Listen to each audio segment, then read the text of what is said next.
Welcome to Commerce Clarified. இந்த வீடியோவில் நம்ம என்ன பார்க்க போகிறோம் அப்படின்னா rectification of errors, exercise problem number 5, page number 4.27. Rectify the following errors by passing journal entries. ஓகேவா? ஸோ ஃபஸ்ட்டு என்ட்ரி பார்த்துடலாம். A welding machine purchased for rupees 5,600 from the Oxygen Company Limited has been entered in purchase day book. அப்போ ஒரு welding machinery வந்து purchase பண்ணியிருக்காங்க 5,600க்கு oxygen company limited from oxygen company limited for கேஷ்னு எதுவுமே mention பண்ணல. அப்போனா இது வந்து ஒரு கிரெடிட் பர்ச்சேஸ். ஓகேங்களா? அதே மாதிரி பர்ச்சேஸ் பண்ணது என்னது மெஷினரினா என்னது அசர்ட். ஸோ அசர்ட் தான் பர்ச்சேஸ் பண்ணியிருக்காங்க. அப்போ பர்ச்சேஸ் புக்கில் என்டர் பண்ணக்கூடாது, மெஷினரி அக்கௌண்ட்டில் தான் என்டர் பண்ணுவோம். Has been entered in purchase day book. So தப்பாக அவங்க வந்து எங்கே என்ட்ரு பண்ணிட்டாங்க, பர்ச்சேஸ் டே புக்கில் என்ட்ரு பண்ணிட்டாங்க. ஸோ இப்போ இந்த என்ட்ரியை நம்ம ரெக்டிஃபை பண்ணணும். நான் ஆல்ரெடி வந்து ரெக்டிஃபிகேஷனுக்கு இன்ட்ரொடக்ஷன் வீடியோ போட்டிருந்தேன். ஸோ அந்த வீடியோ போய் பார்க்கல அப்படின்னா கீழே டிஸ்கிரிப்ஷனில் கொடுக்குறேன் லிங்க்கு, போய் பாருங்கள். ஏன் சொல்கிறேன் அப்படின்னா, இப்போ எந்த ஒரு என்ட்ரி நம்ம வந்து தப்பாக பாஸ் பண்ணிட்டோம் அப்படின்னாலும் நம்ம வந்து அதை வந்து கட் பண்ணிவிட்டு ரெக்டிஃபை பண்ண முடியாது. ஸோ அக்கௌண்ட்ஸில் வந்து தப்பாக இந்த எரரை வந்து பர்ச்சேஸ் டே புக்கில் என்ட்ரு பண்ணிட்டாங்க. ஸோ நம்ம இதை வந்து எப்படி ரெக்டிஃபை பண்ண போகிறோம் அப்படிங்கிறத பார்ப்போம். கரெக்டான என்ட்ரியை முதல்ல எழுதிக்கோங்க. அதுக்கப்புறம் ராங் என்ட்ரி என்னென்னு எழுத போகிறோம். அதுக்கப்புறம் இந்த ராங் என்ட்ரியை எப்படி கரெக்ட் பண்ணுறது அப்படிங்கிற ரெக்டிஃபிகேஷன் பாஸ் பண்ண போகிறோம். ஸோ ஃபஸ்ட்டு கரெக்ட் என்ட்ரி என்னென்னு எழுதிடலாம். Welding machine purchase for rupees 5,600 from oxygen company limited. So இதுதான் வந்து கரெக்டான entry. Has been entered in purchased book அப்படின்னா அதை வந்து பர்ச்சேஸ்டு புக்கில் தப்பாக போட்டாங்க அப்படின்னு அர்த்தம். ஸோ மெஷினரி பர்ச்சேஸ் பண்ணியிருக்காங்க கிரெடிட்டுக்கு அப்படின்னா என்ட்ரி என்னவாக இருக்கும், மெஷினரி அக்கௌண்ட் உள்ளே வந்திருக்கும் இல்லையா. Debit what comes in, credit what goes out. அப்போ டெபிட்டில் உள்ள என்ன வருது, மெஷினரி பர்ச்சேஸ் பண்ணியிருக்கோம், வெல்டிங் மிஷின். கிரெடிட்க்கு யார்கிட்டேருந்து பர்ச்சேஸ் பண்ணியிருக்கோம், ஆக்சிஜன் கம்பெனி லிமிடெட்லேருந்து. இது வந்து கிரெடிட் பர்ச்சேஸ். ஸோ அப்போ கரெக்டான என்ட்ரி வெல்டிங் மெஷினரி, இல்லை ஜஸ்ட் மெஷினரியும் போட்டால் கூட ஓகே தான். Welding machinery account debit to oxygen company limited. So oxygen company லிமிடெட்லேருந்து நம்ம வெல்டிங் மிஷினரி பர்ச்சேஸ் பண்ணியிருக்கோம். ஸோ இதோட ராங் என்ட்ரி என்ன, பர்ச்சேஸ் டே புக்கில் என்டர் பண்ணிட்டாங்க. பர்ச்சேஸ்டு மெஷினரியை வந்து பர்ச்சேஸ் புக்கில் என்டர் பண்ணிட்டாங்க. So purchases account debit to oxygen company limited. So purchase day book அப்படின்னா கிரெடிட் பர்ச்சேஸில் என்டர் பண்ணிட்டாங்க. ஸோ இப்போ இந்த என்ட்ரியை நம்ம ரெக்டிஃபை பண்ணணும். இது வந்து ராங்கான என்ட்ரி, இது வந்து கரெக்டான என்ட்ரி. ஸோ இப்போ லெஜரில் பார்த்தீங்க அப்படின்னா credit side oxygen company limited அப்படின்னு சொல்லிட்டு 5,600 என்டர் பண்ணியிருப்பாங்க. ராங் என்ட்ரிலையும் ஆக்சிஜன் லிமிடெட் 5,600ன்னு இருக்கும். இப்போ பார்த்தீங்க அப்படின்னா கிரெடிட் சைடு ராங் என்ட்ரிலையும் சரி கரெக்டான என்ட்ரிலையும் சரி டு ஆக்சிஜன் கம்பெனி லிமிடெட் அதே 5,600 தான் இருக்க போகுது இல்லையா.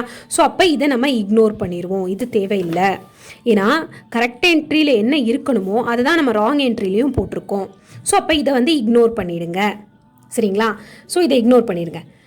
ஸோ இப்போ இங்கே கரெக்டான என்ட்ரி என்ன இருக்கணும், மெஷினரி அக்கௌண்ட்னு இருக்கணும். ஆனால் ராங் என்ட்ரி என்ன இருக்குது, பர்ச்சேஸ் அக்கௌண்ட்னு இருக்குது.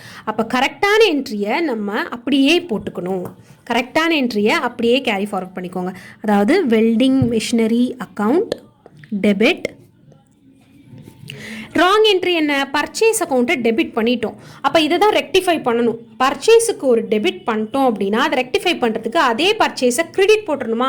இப்போ பேங்க்கில் வந்து உங்களுக்கு வந்து தப்பாக 500 பிடிச்சிட்டாங்க, டெபிட் பண்ணிட்டாங்க. உங்ககிட்ட இருந்து டெபிட் பண்ணவே கூடாது அந்த 500 சார்ஜஸ். பட் ஏதோ ஒரு ஸ்டாண்டிங் சார்ஜஸ்ன்னு சொல்லி 500 உங்ககிட்ட பிடிச்சிட்டாங்க அப்படின்னா அதை ரெக்டிஃபை பண்ணுறதுக்கு என்ன பண்ணுவாங்க, உங்களுக்கே அந்த பணத்தை ரிவர்ஸ் பண்ணுவாங்க, கிரெடிட் பண்ணுவாங்க இல்லையா. அதுதான். ஸோ இப்போ டெபிட் தப்பாக இருக்குது அப்படின்னா பர்ச்சேஸ் அக்கௌண்ட்டை அப்படியே கிரெடிட் பண்ண போகிறோம். அப்போ to purchases account. So welding machinery account டெப்டா டு ஆக்சிஜன் கம்பெனி லிமிடெட் வந்து correct entry. Wrong entry purchase புக்கில் என்டர் பண்ணிட்டாங்க. இதில் ரெண்டு சைடுமே டு ஆக்சிஜன் கம்பெனி லிமிடெட் கரெக்டான என்ட்ரியில் தான் வந்து ராங் என்ட்ரியும் வந்து பாஸ் பண்ணியிருக்கோம். ஸோ அதனால் இதை வந்து ஒமிட் பண்ணிடுறோம். ஏன்னா லெஜரில் போடும்போது எப்படினாலும் உங்களுக்கு கிரெடிட் சைடு 5,600 தான் இருக்கும். அதனால் இதை ஒமிட் பண்ணிவிட்டு கரெக்ட் என்ட்ரியை அப்படியே ஃபாலோ பண்ணுறோம், ராங் என்ட்ரியை அப்படியே ரெக்டிஃபை பண்ணுறோம். ஸோ வெல்டிங் மெஷினரி அக்கௌண்ட் டெப்டா டு பர்ச்சேஸ் அக்கௌண்ட். இதுக்கு நரேஷன் பார்த்தீங்கன்னா being machinery purchased on credit has been rectified. Journal narration எழுதினாதான் ஸோ இது ரெக்டிஃபிகேஷன் ஜேர்னல் என்ட்ரி அப்படின்னு நமக்கு தெரிய வரும், சரிங்களா. ஸோ எப்போவுமே ரெக்டிஃபை பண்ண ஜேர்னல் என்ட்ரிக்கு கீழே நரேஷன் கிளியராக எழுதிக்கணும். செகண்ட் என்ட்ரி என்னது, rent for proprietor house rupees 30 has been debited to general expenses. Rent for proprietor house அப்படின்னா ப்ரொப்ரைட்டர் ஹவுஸுக்காக ரெண்ட் பே பண்ணுது அப்படின்னா அது கம்பெனியோட ரெண்ட் கிடையாது. நார்மல் ரெண்ட் பெய்டு அப்படின்னா நீங்கள் என்ட்ரி எப்படி போடுவீங்க, rent account dept to cash account போடுவீங்க. ஆனால் ரெண்ட் ஃபார் ப்ரொப்ரைட்டர் ஹவுஸ்ன்னு சொல்லிட்டாங்க. ப்ரொப்ரைட்டர் அவரோட ஹவுஸ்க்கு பே பண்ணுறது அவரோட பாக்கெட்டில் இருந்துல பே பண்ணணும். பட் இந்த மாதிரி என்ட்ரிக்கு நம்ம என்ன சொல்வோம், ப்ரொப்ரைட்டர் பண்ண எக்ஸ்பென்சஸ் வந்து நம்ம என்ன சொல்வோம் அப்படின்னா ட்ராயிங்ஸ் அக்கௌண்ட் அப்படின்னு எழுதுவோம். அப்போ கரெக்டான என்ட்ரி என்னது, ப்ரொப்ரைட்டர் பே பண்ண ரெண்ட்டுக்கு நம்ம drawings account debit to cash account. So இதுதான் வந்து கரெக்டான என்ட்ரியாக இருக்கும். பட் ராங் என்ட்ரி என்ன, ஜென்ரல் எக்ஸ்பென்சஸை வந்து டெபிட் பண்ணிட்டாங்க.